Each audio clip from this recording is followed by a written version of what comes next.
If you've been watching my Non-League to Legends series lately with Preston, and you should have been watching my Non-League to Legends series lately with Preston, there's a link to the playlist in the description below. But if you've been watching that series, you will have noticed just how quickly I've taken a Preston team that were very much in a relegation battle in the Championship when I arrived and turned them into a mid-table Premier League team in less than 3 seasons. And along the way, we've brought in a lot of very talented young players, Wonderkids even, that really have no right to be turning up at Preston. And I am asked constantly, how do I find those players, especially when you bear in mind I don't use the player search screen and I don't really pay much attention to attributes. In this video, I'm going to show you how I do my scouting, specifically how I do my scouting and recruitment at a bigger club like Preston, with the goal to bring in as many really top Wonderkids as I possibly can.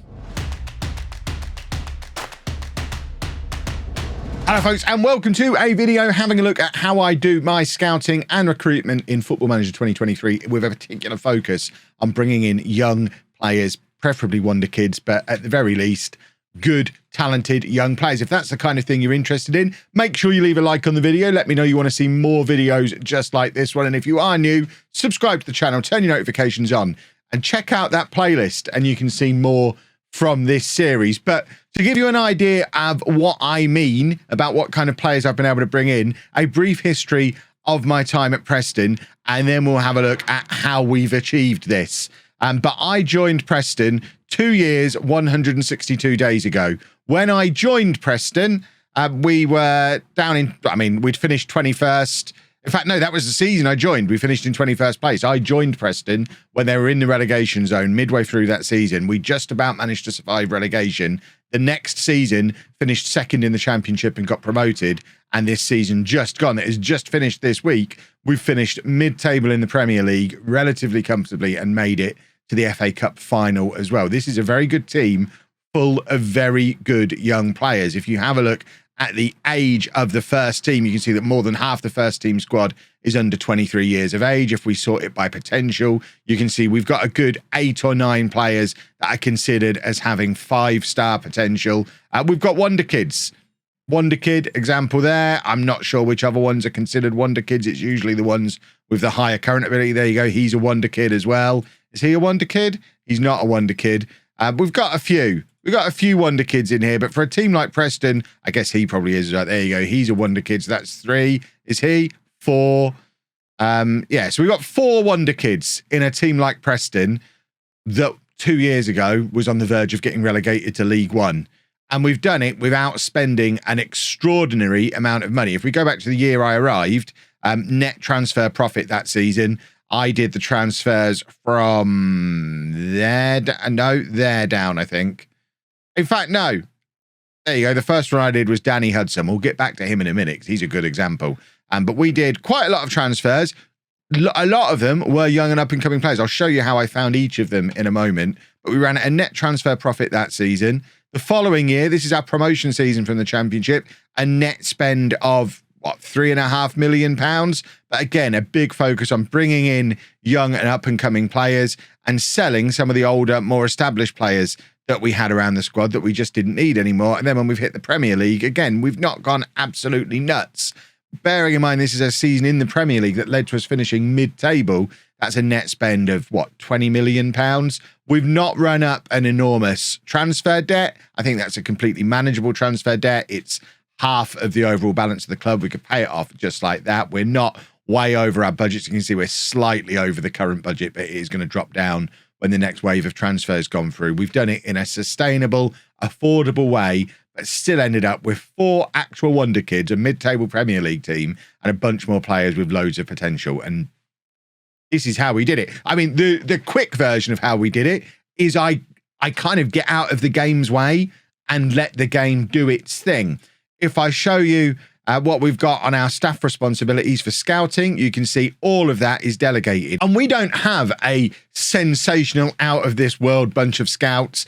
All of my staff are assigned via job center, job adverts. We don't go out using the staff search screen and trying to find the best guys. You can see our scouting setup is nothing impressive. I know this goes against a lot of what you've been taught about how to find Wonderkids in Football Manager, but our chief scout only has 12 for potential ability. If we have a look at the rest of our scouts, sort them by potential ability, the best scout we've got is this guy who's got 17 for it. The rest of them, I mean, they're decent, but they're not earth-shattering. For judging potential ability, we have got the 12th best recruitment team in the Premier League. Interestingly, we finished 12th in the Premier League. But with that team, like I say, we, in fact, that's the wrong button. With that team, we just let them do their own thing. So they do all the scouting meetings. They assign the scouts themselves. They're doing it all. I am not fiddling with the scouting stuff at all. If we go into the scouting centre, you can see that we're just doing the recruitment focuses that come up in the recruitment meeting. So we're not deliberately scouting South America or any of these countries where we're bringing in these young players from. It's largely UK, England. We're still scouting League One, for goodness sake. And if you have a look at our actual scouting assignments, we've got a bunch of people looking at England. We've got one scout in Spain because he's Spanish. And that's why we've been able to bring a couple of decent Spanish youngsters and several scouts who are completely unassigned, who basically just get sent out on scouting missions when we find a player that we want to know a little bit more about. Our best guy, Luke Dowling, only does scout reports, only gets out of bed when we've specifically told him to go and look at a player because we want a final look at him before we decide whether or not to buy them. But we stay completely out of the way of the scouts. And then we just let the scout reports come in. And there's a few other places we look as well. But on the whole, we let the scout reports come in. One of the other things that we do, if we go back to the staff page, I also trust my director of football. I trust him in a couple of ways. Firstly, we have our director of football set up to initiate player signings. I have final say on these signings, but it means my director of football will regularly try and buy players or loan players in, and then I can decide if they're any good or not. Send Dowling to have a look at them and decide if we want to bring them in. A couple of our good youngsters have come in via that route. We also regularly use director of football recommendations. So we'll go through this. When we had no money, we'd have been looking for free transfers. Now we've got money. We'll look for players that we can go and buy, or we'll look for loans, or towards the end of the season, end of contract players. But we'll go through this in the positions we need to strengthen and get a list of the players we can potentially get. It's not going to show any now because we don't currently have any transfer budget. So we can't actually buy anyone at the moment. So we're not going to be able to show you it working in full. But we'll go through there, get a list of players. And again, send the scouts to go out and find those players that my director of football thinks are any good. And then the one other thing that we do, which is probably the key thing for the Wonderkids, is we also scout the next gen list. When that comes in every year, you get that list of 50 players who are the top 50 young players on the next gen list. It comes into your inbox. Every single one of them gets a scout sent to have a look. So we've always got that 50 new young players feeding into the system every year. But if we have a look at the players that we've signed to get an idea of how we got them, you'll see that it is kind of a mix of all of the above. So starting with Danny Hudson. Danny Hudson was a director of football recommendation. One of the first things I did when I came into the club is set the director of football to initiate player transfers, and he found Danny Hudson for me, who was playing for Ross County in the Scottish Premiership, and tried to sign him on a free transfer. We scouted him, saw the huge potential that he had. He didn't necessarily fulfill his potential with us, but we were able to sell him on to Everton for £9 million after a year. He's now valued in the 15 to 22 million pound range. He's made his Scotland debut, and being able to sell him for the money that we sold him for is one of the ways we were able to go out and buy the next batch after him. So although he never really came good for us, financially, we made £9 million in a year, and it all came from my director of football initiating a player transfer. Looking through a few more of these, the best ones, Simon Darlington. He was actually another director of football, and my director of football had a fantastic first transfer window. He initiated this transfer as well. At the time, Darlington, I think, was 16, 17 years old, playing for Cardiff Met Uni in the not even the top league in Wales, in the second tier in Wales. And again, we're able to bring him in on a free transfer, get him straight into our team in the Championship. He's now valued in the 7 to 10 million pounds range. He's made his debut for Wales at 19 years old. We've turned down 10 million pound plus offers for this guy because we now can, because we're in the Premier League. But that all came from my director of football being able to initiate transfers. Looking at some of the other good young players that we've picked up. Did we pick any more up that season? They might have been the ones that first season, but then that first summer that we had, we really started to go in and bring in the youngsters. Several of them coming in on loan, to be fair, the likes of Moritz Schaefer, Jamie Roach, Villagra, Alejandro, Buonanotte. These are all players who are young and very good. They came up on my scout reports naturally. We brought them in on loans where we could. We might have tried to bring them in permanently, but we weren't really picking up wonder kids at this point. But we're scouting it all. There's constantly players coming in on the scout report. So when we came to January and Danny Hudson does go to Everton for £9 million and we've finally got a bit of money to invest, we're ready to pounce immediately. Danny Hudson left on, I guess he left on the 25th of January because that's when he came back on loan for the rest of the season. 4 days later, we signed Ezekiel Carrasco, who is Argentinian, hadn't ever played a game for Boca Juniors, and we were able to pick him up for £1.2 million. He's played 30 plus games for us now. And at 20 years old, he's an Argentinian under-23 international, valued in the £20 million range, 3-star current ability, 5-star potential. Like I say, didn't look at all at any of his attributes, don't care about them, only really care about this, and the fact that he was cheap. So we brought him in. He is one who, I think he came up on a director of football recommendation, so it wasn't an initiating the transfer thing. We literally, when we got the money, went through pretty much every position and got a list of players, scouted them, and Carrasco came straight in and he's certainly someone we already had our eye on from the moment the Danny Hudson offer first came in. We knew Carrasco was coming in. Thierry Small was a bit of a gamble that you could argue was paid off. At 23, only cost us £500,000. He's someone who's played 30 plus games. Another one with some decent upside on his value, although he's not exactly a wonder kid. And then the remainder of that season, we did, I guess at the end of the season, once we got promoted, we really started to go for it. And a lot of these would have come off the next gen list. And the others, if they're not in places that we're scouting naturally, like we're not scouting Italy, but this guy is a 5-star potential Italian who was playing in the second tier in Italy. He's come off the next gen. I don't know exactly, but he'll have come off the next gen list or the director of football recommendation. We've scouted him. And again, we focus in and we prioritize on the players that are in our price range that have the most potential. I'm not worried what their attributes say. I'm not necessarily worried about their current ability and whether or not they're going to be able to come straight into our first team. What I want is the players with the highest potential at the lowest price, because then over time, they'll become wonder kids or they'll become really valuable and we're able to sell them off. So Sartori, who we picked up for £10 million a year later, is now worth £40 to £60 million and is an Italian under-20 international. We've already looked as well at De Klerk, who is a wonder kid. He was actually a wonder kid when we signed him, and we were able to pick him up for £9 million. It's an absolute bargain for an up-and-coming Premier League team, and he's now played 4 times for Belgium.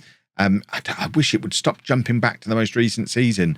Rafa, he's also now a wonder kid, someone that we were able to pick up for £5.5 million. Another one who hadn't ever played a game of top-flight football. So we're looking for value in that next-gen list.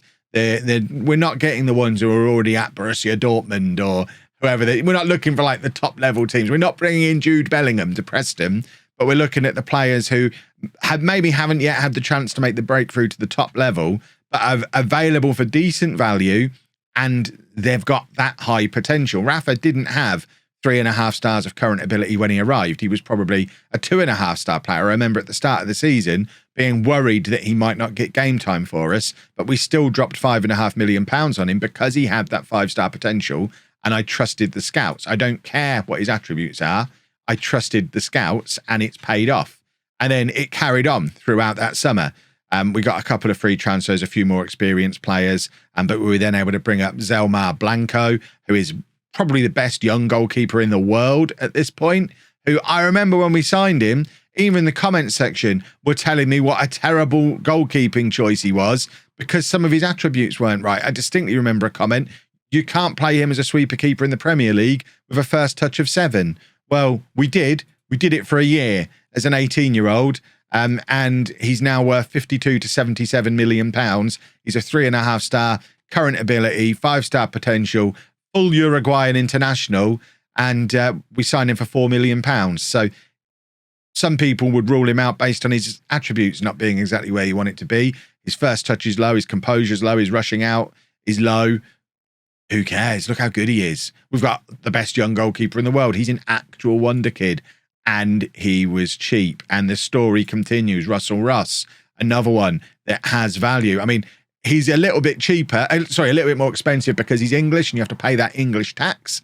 But he's another one who'd never played in the Premier League, played his entire career in the Championship and League One. But we take a gamble on him because of the 5-star potential, which is now dropped to 4.5, interestingly. But because of that 5-star potential and the fact that he was affordable, he was in our price range, we took the gamble. We've played him almost every game in the Premier League, and he's returned 17 goal contributions in his first season playing at the top level, and is now a player that we could sell on for massive money. He's an England under-21 international. It is a successful transfer, and like I say, it keeps on going. We did the same with Valente, who came in January. We did the same with Ignacio Reyes, who I've had comments in the last couple of days saying we can't rely on Ignacio Reyes. He's only got 12 finishing. It's not good enough for the Premier League. Well, you know what? He's got 6 goal contributions in his first 14 games. He still doesn't speak a word of English. We signed him for £5 million, and he's now valued at 43 to 52 million. Either he continues scoring at a goal every other game and we're very happy with him as a mid-table Premier League team, or we sell him on for £50 million plus and we reinvest it in 5 to 10 more of these and we're very happy. But ultimately, banking on that 5-star potential, investing in that 5-star potential has got us a massive asset as a football club. I know there'll be people concerned there's a £23 million transfer debt. Well, we could sell Ignacio Reyes and cover it and have money left over. And then that's funded the entire transfer policy.